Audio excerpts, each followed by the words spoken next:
Hello student, आज दिनांक 6/7/2020। आज का हमारा वही चैप्टर है, चैप्टर 4 नन्ना फनकार। तो इसमें मैंने आपको एक लड़के की कहानी बताई थी जिसका नाम केशव है। वो पत्थर पर नए नए डिज़ाइन बनाता है हथौड़े और छेनी से खुरेद कर। तो वो काम उसने अपने पिता से सीखा है। तो अब उसके जन्म के बारे में बताया जा रहा है कि वो कहाँ पैदा हुआ और कहाँ वो आगरा में कैसे बसे। तो कई साल पहले जब वह पैदा भी नहीं हुआ था, उसके माता पिता गुजरात से आगरा आकर बस गए थे। बादशाह अकबर उस वक्त आगरे का किला बनवा रहे थे और केशव के पिता को यहीं काम मिल गया।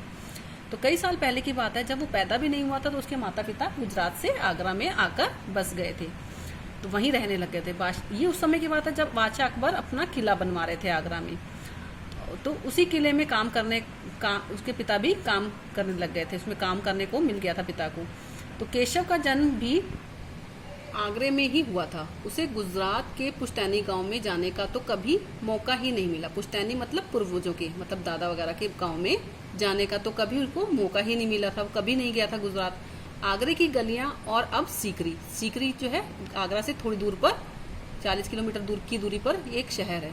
तो आगरे की गलियां और सीकरी, बस उसका यही घर था। चारों ओर हो रही छेनी हथौड़ों की ठक ठक खड़खड़ के बीच केशव को किसी के कदमों की आहट भी ना सुनाई पड़ी। तो जहां वो काम कर रहा था वहां पर हथौड़े छेनियों की आवाज हो रही थी, क्योंकि वहां बहुत सारे लोग यही काम करते थे।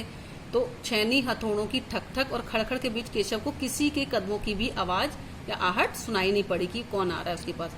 इसलिए अचानक कानों में एक आवाज पड़ने पर वह चौंक गया। अचानक उसके कानों में एक आवाज पड़ी जिससे वह चौंक गया। तो आवाज क्या थी? माशा अल्लाह, ये घंटियां कितनी सुंदर हैं, तुमने खुद बनाई हैं। तो जो उसने सुना कि माशा अल्लाह ये घंटियां कितनी सुंदर हैं, तुमने खुद बनाई है, तो वो चौंक गया ये वर्ड सुनकर। तो उसने पीछे मुड़कर जैसे ही देखा तो केशव ने आंखें उठाई तो उसे एक आदमी दिखा। तो बेशक मैंने ही घंटियां बनाई हैं।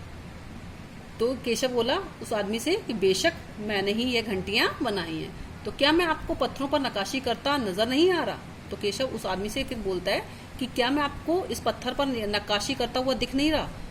देखते नहीं, मैं ही पत्थर पर को तराश रहा हूँ। केशव ने बड़ी तलखी से जवाब दिया। तलखी मतलब तेजी, गुस्से में जवाब दिया कि क्या आपको दिख नहीं रहा कि मैं जब पत्थर पर हथौड़ा छेनी चला रहा हूँ तो इसका मतलब मैं ही घंटियां बना रहा हूँ।